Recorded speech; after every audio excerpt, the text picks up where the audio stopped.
চট্টগ্রামে নৌবাহিনী ও কোস্টগার্ডের যৌথ অভিযানে ৩১২ কোটি টাকা মূল্যের অবৈধ জাল জব্দ করা হয়েছে। রোববার বিকালে গোপন সংবাদের ভিত্তিতে সি-হাট গোডাউনে যৌথ অভিযান পরিচালনা করা হয়। অভিযানকালে গোডাউন তল্লাশি করে বিপুল পরিমাণ নিষিদ্ধ জাল উদ্ধার করা হয়।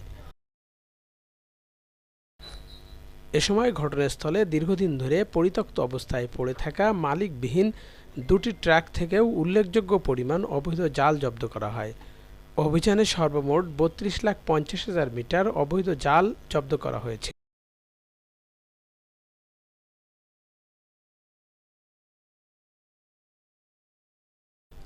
যার আনুমানিক বাজার মূল্য প্রায় ৩১২ কোটি টাকা।